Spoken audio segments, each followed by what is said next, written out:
Morning student, exercise 2.2 का question number 3 आज हम स्टार्ट कर रहे हैं।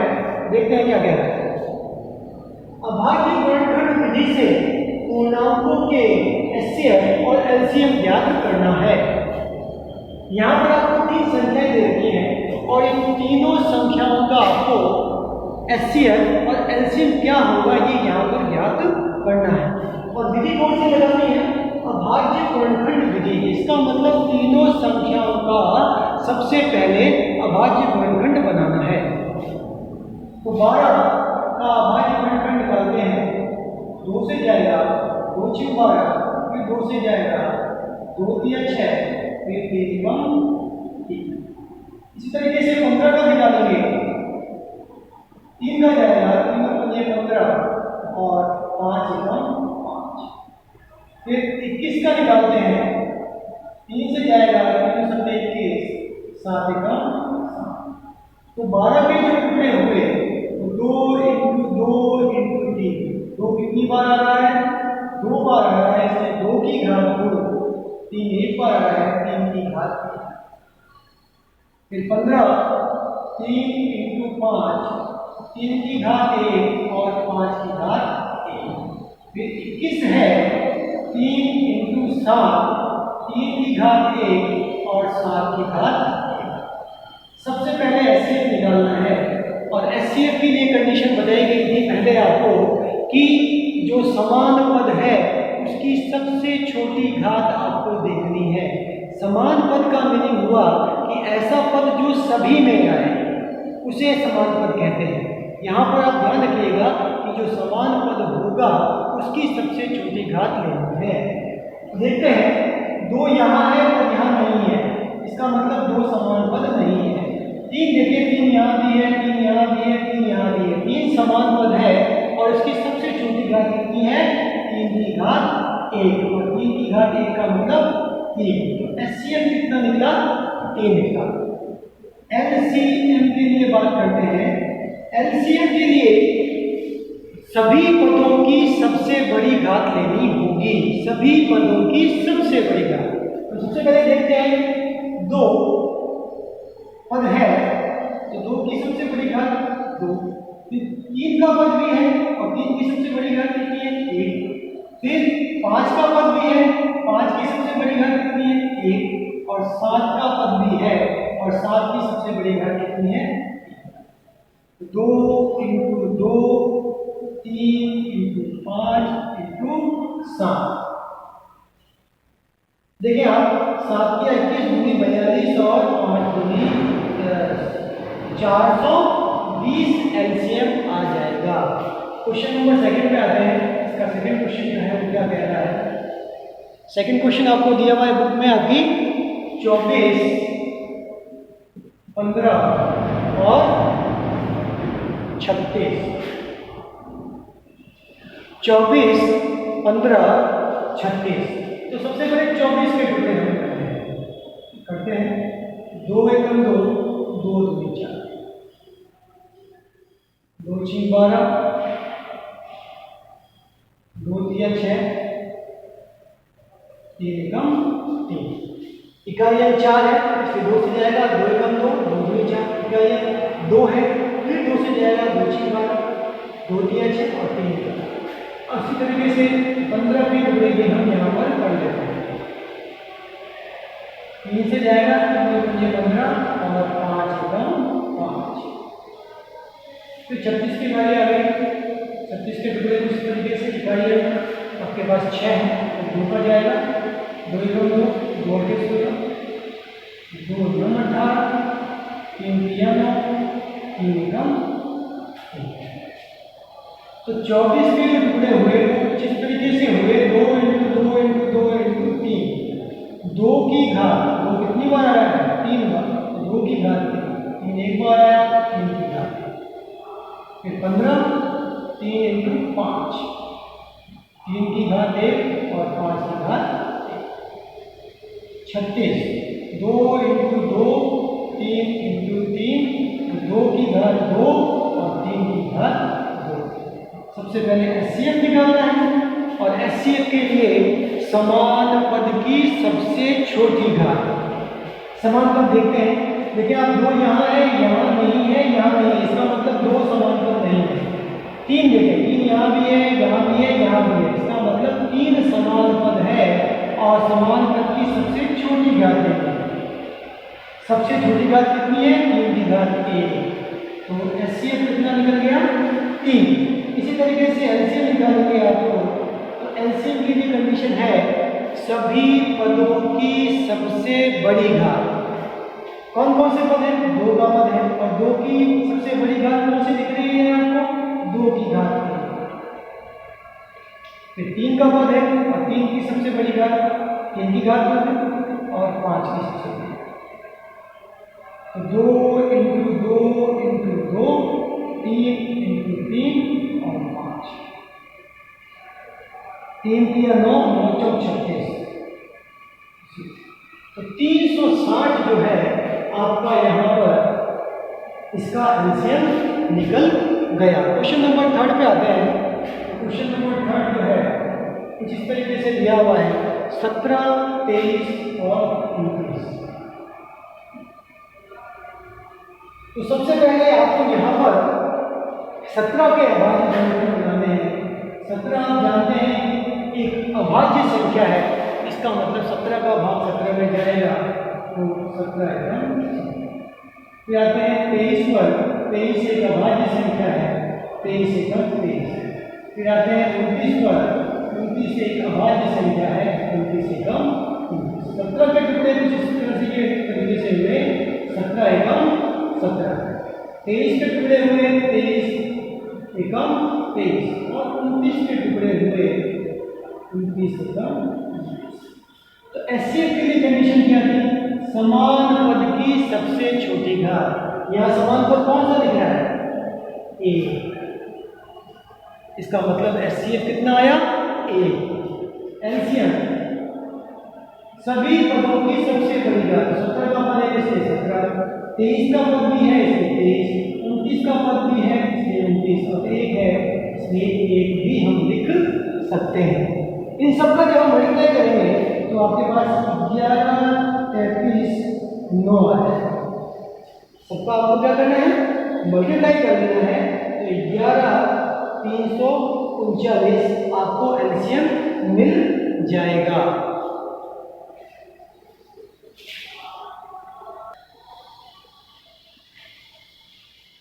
देखते हैं क्वेश्चन नंबर 3 का 4th पार्ट। 6 का अभाज्य समीकरण बनाएंगे। 2 या 6, 3 एकम 3। भाग का बनाते हैं।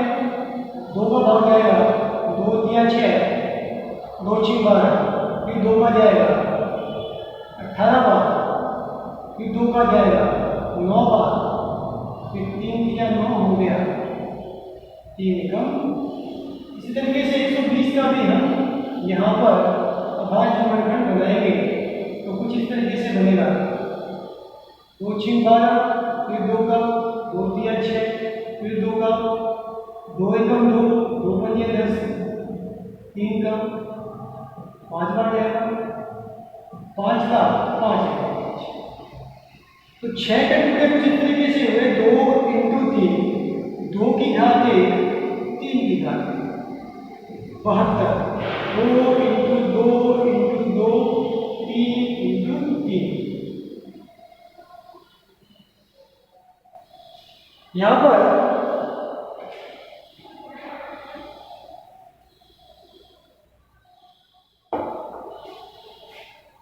दो की घात 1 और 3 की घात 1। यहां टुकड़े हुए आपके पास 2 इंटू 2 इंटू 2, 2 की घात 3 बना और 3 की घात 2। इसी तरीके से 120 पे जब आते हैं तो 2 इंटू 2 इंटू 2, 3 इंटू 5।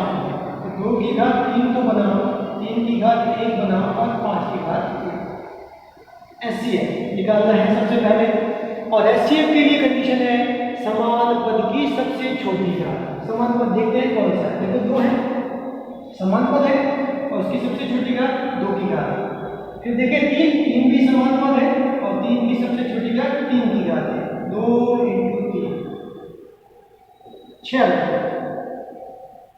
एलसीएम सभी पदों की सबसे बड़ी घात, सभी पद 2 का पद है और सबसे बड़ी घात कितनी है, ये 2 की घात 3 में सबसे बड़ी घात 3 की घात 2 और 5 का पद भी है तो 5 की घात। तो देखते हैं यहाँ पर इसके टुकड़े करते हैं 2 इंटू 2 इंटू 2 3 इंटू 3 इंटू 5 तो 3 किया 9 9 चौक 36 36 इंटू 10 360। क्वेश्चन नंबर 5 पे आते हैं। क्वेश्चन नंबर 5 क्या कह रहा है 40 36 और 126 40 36 और 126 सबसे पहले 40 के टुकड़े ये 40 2 दूनी 4 फिर 2 10 फिर 2 से 5 और 5 एकम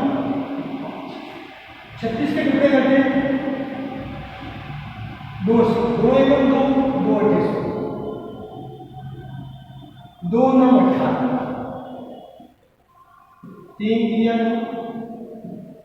3 एकम फिर 126 के टुकड़े करते हैं 2 से जाएगा 2 6 12 2 दिया 6 3 से करते हैं 3 दूनी 6 3 एकम फिर 3 से 3 7 21 7 एकम ये टुकड़े आपके पास यहाँ से 40 के टुकड़े हो गए वो 2 इंटू 2 इंटू 2 हुए इंटू 5 2 की घात 3 इंटू 5 की घात 1 36 के टुकड़े जो हुए वो 2 इंटू 2 3 इंटू 3 हुए 2 की घात 2 और 3 की घात 2। इसी तरीके से 126 के जो टुकड़े हुए आपके पास वो 2 इंटू 3 इंटू 3 इंटू 7 2 की घात 2 3 की घात 2 और 7 की घात 1। सबसे पहले एचसीएफ निकालते हैं यहाँ से समान पद देखा तो 2 का पद समान पद है सभी में आ गया तो सबसे छोटी घात 2 है 2 की घात 1 का मतलब एनसीएफ सभी पद 2 का पद आ रहा है बड़ी घात कितनी है 2 की घात 3 फिर कौन सा पद आ रहा है 3 का पद आ रहा है और 3 की सबसे बड़ी घात 3 की घात 5 का पद आ रहा है और 7 का पद भी आ रहा है। टुकड़े कर देते हैं 2 इंटू 2 इंटू 2 3 इंटू 3 5 इंटू 7 जब मैं टुकड़े करूंगा इसके और इन सबका जब मल्टीप्लाई करेंगे तो आपके पास 2520 एलसीएम आ जाएगा। इसके बाद नेक्स्ट आपके पास छठा क्वेश्चन है इसका थर्ड का 6th पार्ट जो है वो है 8 9 25 8 9 और 25। सबसे पहले 8 के टुकड़े करते हैं 2 से जाएगा 2 चौक 8 2 दूनी 4 2 एकम 2। इसके बाद 9 के टुकड़े जो हैं वो कुछ इस तरीके से होते हैं 3 किया 9 3 एकम 3 और 25 के टुकड़े 5 से जाएगा 25 5 एकम 2 इंटू 2 इंटू 2 तो 2 की घात 3 इंटू 1 यहाँ पे आप कर सकते हैं तो ये इंटू 3 इंटू 3 इंटू 1 कर सकता हूँ मैं 3 की घात 2 और इंटू फिर 25 है 5 इंटू 5 इंटू 1 5 की घात 2 इंटू 1 एचसीएफ समान पद कौन सा दिख रहा है 1 दिख रहा है इसलिए एचसीएफ कितना हो गया 1 और एलसीएम सभी पद तो 2 की घात 3 3 की घात 2 5 की घात 2 टुकड़े करते हैं 2 into 2 into 2 into 3 into 3 into 5 into 5 तो 3 किया 9 9 दूनी 18 18 के पीछे 2 जीरो लगा देंगे तो इसका आंसर एचसीएफ कितना आ गया 1 और एलसीएम कितना आ गया 1800। सीधा सा फंडा याद रखिए अगर एचसीएफ आपको कुछ कॉमन नहीं दिख रहा है कुछ समान नहीं दिख रहा है तो हमेशा एक कॉमन आएगा वही उसका एचसीएफ होगा।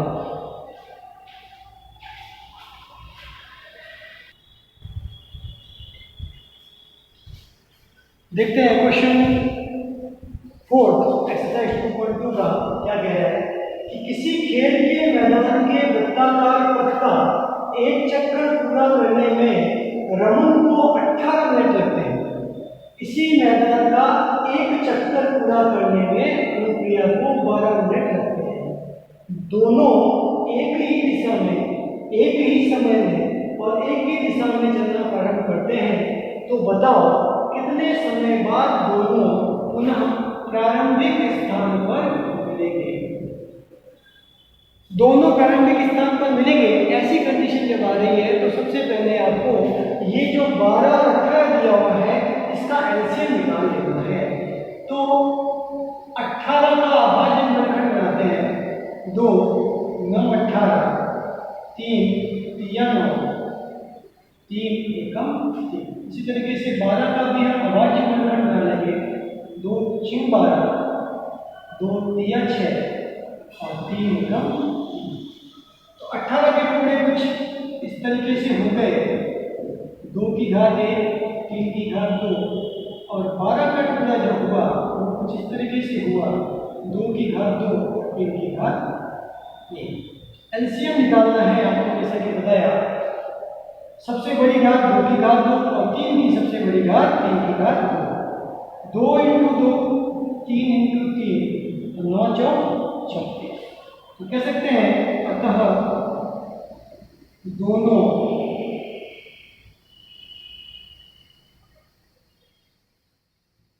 पुनः प्रारंभिक स्थान पर 36 मिनट बाद मिलेगी। देखते हैं क्वेश्चन नंबर 5। एक संगोष्ठी में हिंदी, अंग्रेजी और गणित में भाग लेने वाले प्रतिभागियों की संख्या क्रमशः 60, 84, 108 है। यदि प्रत्येक कमरे में बराबर संख्या में एक ही विषय के प्रतिभागियों बैठाए जाते हैं तो कमरों की न्यूनतम संख्या ज्ञात कीजिए। तो यहाँ पर इन तीनों का हमें एचसीएफ निकालना पड़ेगा, उसके बाद हम कमरों की न्यूनतम संख्या निकाल सकते हैं। तो सबसे पहले अभाज्य वर्गखंड बनाते हैं इसके।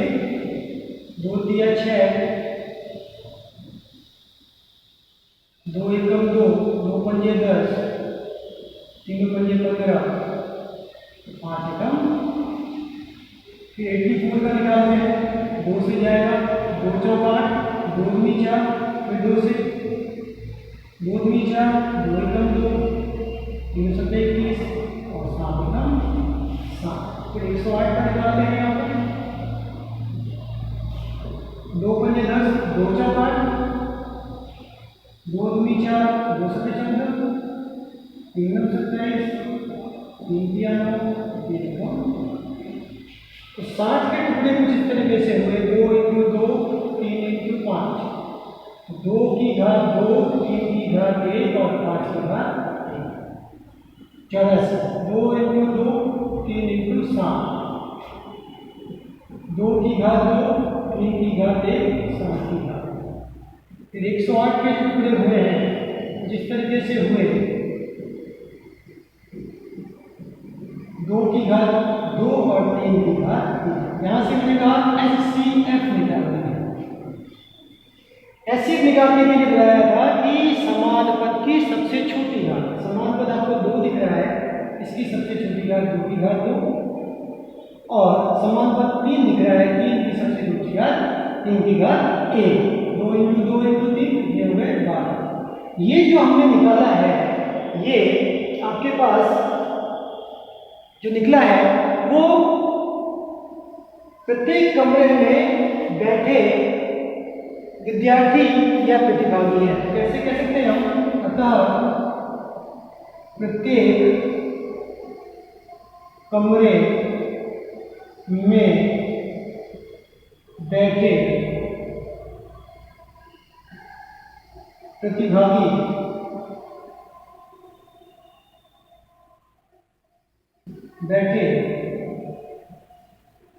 प्रतिभागियों की संख्या बराबर 12। यहाँ से हम कमरों की संख्या निकालेंगे। कमरों की संख्या के लिए कुल प्रतिभागी बटे प्रत्येक कमरे में बैठे प्रतिभागी। तो कुल प्रतिभागी कितने प्रतिभागी बैठे? 60 प्लस 84 प्लस 108 और प्रत्येक कमरे में कितने हैं? 12। जोड़ सकते हैं, ऐड करते हैं। 8 4 12 का 2 हासिल का 1, ये हो गए 9 9 6 15 हासिल का 1 252 बटे 12। भाग लगाते 12 दूनी 24, 1 बचा, 12 एकम 12। तो जो कमरों की संख्या है, कमरों की संख्या, तो कितने कमरे हो जाएंगे? उनके लिए 21 कमरों की आवश्यकता होगी। कमरों की संख्या कितनी होगी? 21 होगी।